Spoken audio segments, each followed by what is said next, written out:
अपने तौर पर जो अपने आप की निस्बत अल्लाह रब्बुल इज़्ज़त की तरफ करते रहते हैं कि हम अल्लाह के बंदे हैं, हम अल्लाह के आबद हैं, तो ये बंदगी, ये अबदियत, ये इबादत, इस मफ़हूम को सबसे पहले समझने की ज़रूरत है। और ये वो मफ़हूम है जो पहली तख्ती है। मुसलमान को पूरा दीन समझने से पहले इस अलिफ बे को सबसे पहले समझना है। और जिसको पहली तख्ती समझ आती है उसको फिर पूरा कायदा समझ आता है, और जिसको पूरा कायदा समझ आता है उसको पूरा कुरान समझ आ जाता है। और अगर हुरूफ तहज्जी न समझ आए, बुनियादी पहली तख्ती ही न समझ आए, तो सारी उम्र फिर परेशानी रहती है, बंदा उस मसले को हल नहीं कर सकता।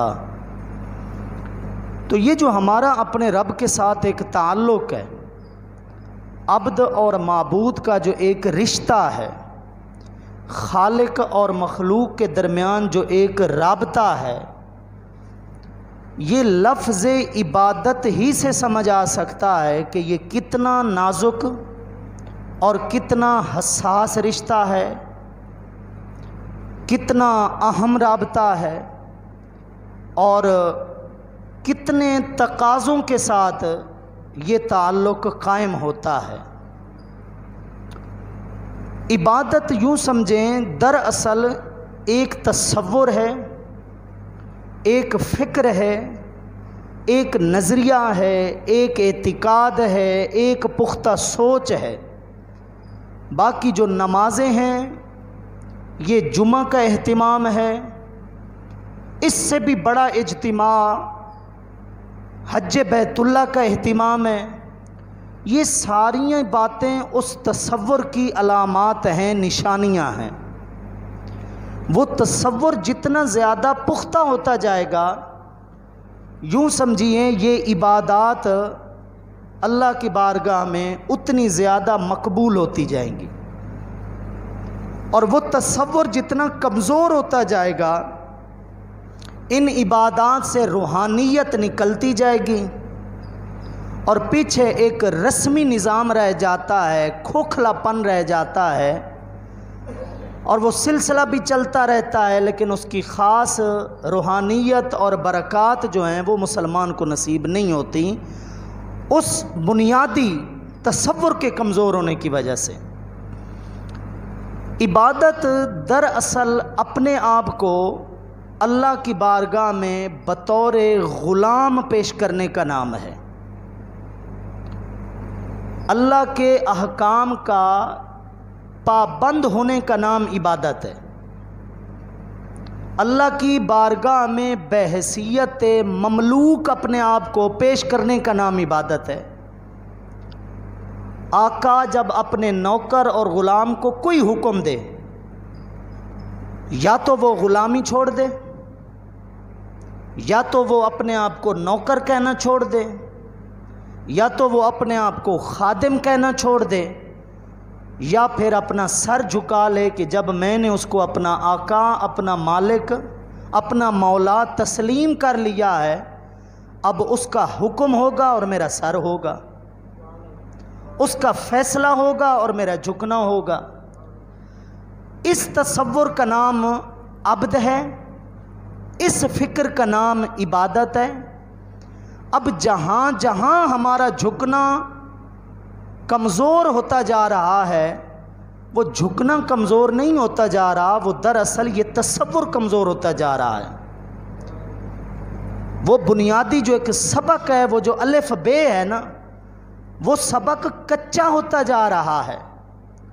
जब तक वो सबक उसकी सही दोहराई नहीं होगी, उसकी पुख्तगी नहीं होगी, उसको हम अज़बर तरीके से, अच्छे तरीके से तैयार नहीं कर लेते, याद नहीं कर लेते, तो फिर उसकी जो निशानियां हैं, उस पर जो एक दलील है, वो सारी की सारी इन रूहानियत से, इन खुलूस से, इखलास से वो खाली हो रही हैं, छिलका हमारे साथ मौजूद है और मग़ज़ यूँ समझें उससे हम महरूम होते जा रहे हैं। तो जुमा की बात करने से पहले इस अब्द होने के मफ़हूम को समझें।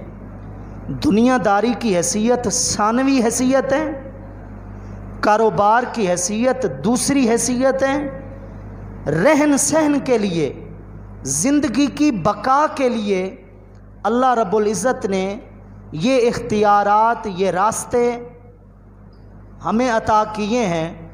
दरअसल जो मकसूद था हमारी तख्लीक से, ज़मीन पर भेजने से, हमें वजूद अता करने से, वो ये पेट का निज़ाम नहीं था, वो इबादत का निज़ाम था, वो झुकने का निज़ाम था।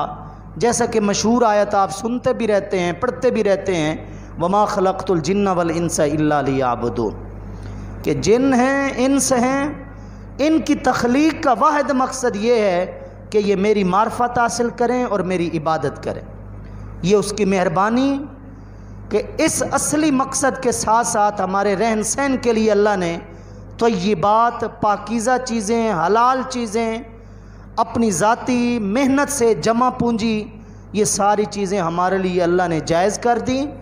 वल्लज़ी खलक़ लकुम मा फ़िल अर्दि जमीआ, सूरह बकरा की आयत नंबर 29 के अंदर फरमाया कि जो कुछ इस ज़मीन के अंदर ये नेमतें हमने बनाई हैं, ए इंसान ये तेरे लिए बनाई हैं। तो ये ताबे हमारे ये नेमतें कर दी गईं। असल मकसूद क्या था कि वो मेरे बंदा जिसके साथ बंदगी रहेगी, इबादत के ज़रिए जिसका मेरे से राबता रहेगा, ताल्लुक़ रहेगा, उसके अंदर कोई कमी ना आए, उसके अंदर कोई कुताही ना हो। ज़ाहिर कमज़ोर होगा, बिल्कुल ही काहिल पड़ जाएगा, सुस्त पड़ जाएगा, क़याम की सकत इसके अंदर नहीं रहेगी, इबादत की ताकत इसके अंदर नहीं रहेगी। तो हुक्म हुआ कि खा लो पी लो ताकि तुम्हारे अंदर कुछ कुव्वत आ जाए और पूरे खुशू व खुजू के साथ मेरी बारगाह में खड़े। इसलिए हमारे उलमा ने ये बात लिखी है कि हम हलाल भी खाते हैं ना तो अल्लाह के हुक्म की वजह से खाते हैं, अपने तौर पर नहीं खाते, अल्लाह के हुक्म की वजह से खाते हैं कि उसने फरमाया कुलू वशरबू, हलाल खा सकते हो, हलाल पी सकते हो। अगर वो इससे मना कर दे तो बंदगी का तकाजा ये है, रब के साथ रिश्ते का तकाजा ये है कि हम हलाल से भी बच जाएंगे।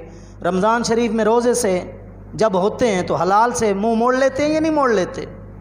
सुबह से लेकर शाम तक कुछ भी नहीं खाते जब रोज़े के साथ होते हैं, हालांकि हमारे सामने हलाल पड़ा है, मशरूब हलाल है, ताम हलाल है। क्यों रुके हुए होते हैं?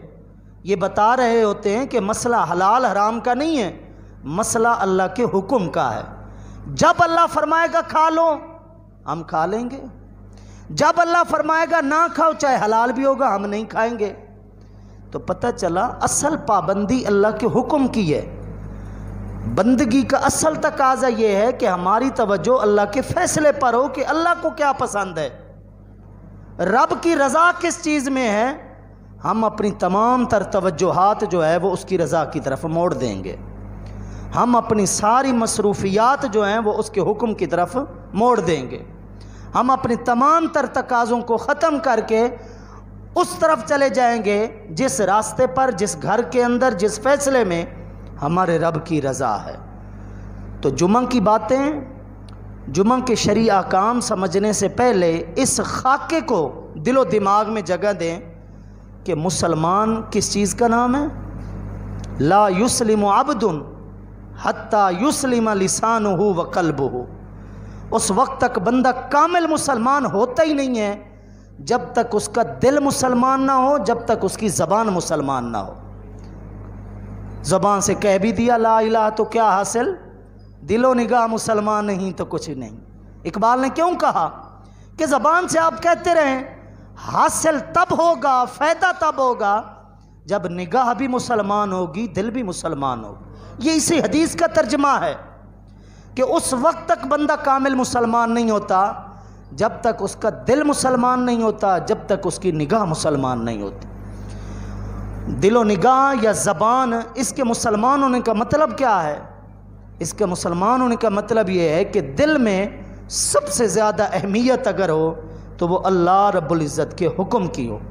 अल्लाह का जहाँ हुक्म आ गया, हमारी अब एक तरफ ख्वाहिशें हैं, हमारी एक तरफ मजबूरियां हैं दुनियावी एतबार से, एक तरफ हमारा हिर्स है, एक तरफ हमारा लालच पड़ा हुआ है, और दूसरी तरफ हमारे रब का हुक्म आया हुआ है। मुसलमानी असल ये है, हिर्स, लालच, दुनियावी मजबूरियां सब कुछ छोड़कर आंखें बंद करके अल्लाह के हुक्म के पीछे बंदा चल पड़े। ये है वो बंदगी। और जिसको ये नसीब है ना बंदगी, इससे बढ़कर उसके पास कोई और अल्लाह की नेमत नहीं हो सकती। इससे बड़ी कोई और नेमत है ही नहीं जिसको बंदगी नसीब हो गई है। पीरे हरात हज़रत अब्दुल्ला अंसारी रज़ी अल्लाह ताला अन्हु फरमाया करते थे, अगर यक बार गोई बंदे मन, रवद अज अर्श बाला खंदे मन। मालिक अगर तू एक बार फरमा दे ना कि तू मेरा बंदा है, अगर तू मुझे एक बार फरमा दे कि तू मेरा बंदा है, तेरे इस एक फरमाने के ऊपर मेरी खुशी का सफ़र अर्श से भी ऊपर चला जाएगा। मेरी खुशी के इंतहा नहीं रहेगी कि मेरे मालिक ने मुझे बंदा कह दिया है। हम तो खुद को कहते हैं ना कि हम अल्लाह के बंदे, ये हम कहते हैं ना, लेकिन असल बंदा वो है जिसे अल्लाह अपना बंदा बना ले। अब्द दीगरे अब्दुहू चीज़ दीगर अस्त। मौलाना रूम रहमतुल्लाह अलैह फरमाते हैं, अब्द होना और बात है और अब्दुहू उसका बंदा ये कुछ और है, ये कोई दूसरी चीज़ है। अब्द और अब्दुहू बराबर नहीं हो सकते। अब्द तो हर एक अब्द है, सारे बंदे बंदे ही हैं, लेकिन जब बंदा बोलता है ना अब्दुहू, उसका मतलब होता है अल्लाह ने जिसको अपना बंदा बना लिया हो। अपने आप को बंदा कहना और मामला है, अल्लाह का हम में से किसी को अपना बंदा बना लेना, कबूल कर लेना, इस जैसा बड़ा कोई फिर एजाज़ नहीं है। हज़रत इमाम शरानी रहमतुल्लाह ताला अलैह फरमाते थे, लौ सजद्ता अलल जमर मिन इफ्तिताहि दुनिया इला इंतिहाइया मा अद्दैत शुक्रहु फी जालिही लका अबदा। अगर आग के अंगारों पर जबीन न्याज तो रख दे, आग के अंगारों पे माथा टेक कर सुबहान रब्बियल आला की सदा लगाता रहे, कितनी देर? जब से दुनिया बनी है, जब तक दुनिया रहेगी इतनी देर नहीं है हमें हद का पता। जब से दुनिया बनी है, जब तक दुनिया इस रूए ज़मीन पर आबाद रहेगी, इतनी देर अगर आग के अंगारों पे माथा रख के तस्बीह बंदा पड़ता रहे, सिर्फ इस एक नेमत का पूरा शुक्र अदा नहीं कर सकता। वो नेमत क्या है कि अल्लाह तुम्हें अपना बंदा बना ले। इतनी बड़ी नेमत है अगर अल्लाह हमें अपना बंदा बना ले। तो ये बंदगी का जो एक तसव्वुर है ना, वो हमारे दिलो दिमाग से निकल चुका है। वो कहने की बातें जो हम कह देते हैं, यार हम अल्लाह के बंदे हैं, कभी सोचा है अल्लाह का बंदा जब बंदा अपने आप को कह देता है तो फिर उसका तकाजा क्या होता है? वो एक साहिब अपने खादिम को, अपने नौकर को, अपने ग़ुलाम को डांट रहे थे और कह रहे थे कि तुझे मैंने इजारे पे रखा हुआ है, मजदूरी पे रखा हुआ है, जब तू मेरे से पूरी दिहाड़ी ले रहा है, पूरी तनख्वाह ले रहा है, मेरा काम क्यों नहीं पूरा कर रहा? आप भी अगर अपनी दुकान के ऊपर किसी बच्चे को रखते हैं, किसी लड़के को खड़ा कर लेते हैं तनख्वाह के ऊपर, क्या आप उससे काम पूरा नहीं लेते? आप हिसाब किताब करते हैं कि तनख्वाह कितनी दी जा रही है और वो काम कितना कर रहा है, सुस्ती कर रहा है या पूरी पाबंदी कर रहा है। तो साथ एक बुजुर्ग गुजर रहे थे, उस साहिब की बात सुनकर वो बेहोश होकर गिर गए। ये बात भी हज़रत इमाम शरानी ने अपनी किताब लताइफुल मिनन के अंदर लिखी है। जब उसको होश आया उस बुजुर्ग को, तो फिर पूछने वालों ने पूछा कि यार तुम्हें तो उसने कुछ नहीं कहा, वो अपने ग़ुलाम को डांट रहा था, तुम क्यों गिरे हो, तुम क्यों बेहोश हुए हो? तो उस बुजुर्ग ने जवाब दिया, सुना नहीं था कह क्या रहा था? वो ठीक है अपने ग़ुलाम से कह रहा था, लेकिन गौर किया बोल क्या रहा था? वो ये बोल रहा था कि तुम खाना मेरा खाते हो, तनख्वाह मेरे से लेते हो, दिहाड़ी मेरे से लेते हो और मेरा काम क्यों नहीं करते? तो हम खाते किसका हैं? रिस्क हमें कौन देता है? क्या हम भी उसका पूरा काम करते हैं? ये उस बुजुर्ग ने जवाब दिया। इसे बंदगी कहा जाता है मेरा भाई। एक एक कदम के ऊपर आप अपने बंदे होने का हिसाब करें कि हम अपने रब के बंदे भी हैं या नहीं हैं। जहां जहां इबादतों में सुस्ती आ रही है, मामला सिर्फ जुम्मे का नहीं है जो आज मैंने मौजू रखा है, जिस जिस मामले में सुस्ती आ रही है, चाहे ख़ानदानी मामलात में दीन का मसला है, चाहे इबादत के अंदर हमारे दीन का मसला है, असल बात यह है कि बंदगी के तसव्वुर को हमने समझे ही नहीं है कि बंदा होता क्या है, माबूद के साथ उसका ताल्लुक क्या होता है। वमिन अन्नासी मन यअबुदुल्लाह अला हर्फ फ़इन असाबहु खैर इत्मअन्ना बि व इन असाबतहु फितना इनक़लबा अला वजहिही खसिरत दुनिया वल आखिरा ज़ालिका वल खुसरानुल मुबीन। कुरान मजीद की 22वीं सूरह हज के अंदर यह बयान है। ये एक मुनाफिक का बयान है, ये मोमिन का बयान नहीं है। तर्जुमा सुने, अल्लाह फरमा रहे बंदों में से, लोगों में से कुछ बंदे ऐसे भी हैं, कुछ लोग ऐसे भी हैं जो मेरी इबादत अब इस तरह करते हैं कि अगर उनको मैं नेमतें देता रहूं तो फिर तो मुतमईन रहते हैं, इबादत करते रहते हैं, करते रहते हैं, किनारे पे खड़े होते हैं, और अगर कभी आजमाइश आ जाए, तकलीफ आ जाए, इनक़लब अला वजही, फिर पीछे मुड़ जाते हैं, रब को भूल जाते हैं, इबादत को भूल जाते हैं, अभी जिसके आगे झुके हुए थे उसको भूल जाते हैं। फरमाया खसिरत दुनिया वल आखिरा, दुनिया में भी इन्होंने घाटा उठाया, आखिरत में भी इन्होंने घाटा उठाया। ज़ालिका हुवल खुसरानुल मुबीन, इससे बड़ा कोई घाटा है ही नहीं। ये सबसे बड़ा घाटा है कि बंदे की दुनिया भी बर्बाद हो जाए, बंदे की आखिरत भी बर्बाद हो। तो अब ये क्या अंदाज है? किनारे पे खड़े हैं, मीठा हप हप कड़वा थू थू मिल रहा है तो जनाब इबादतें भी चल रही हैं। ज़रा सा मामला आजमाइश में आया, तहज्जुद क्या, फ़राइज़ छूट गए, जुम्मे छूट गए, ईद की नमाजें भी छूट गई। कितने बदबख्त लोग हैं हमारे इर्द गिर्द। अगरचे लोग तो कह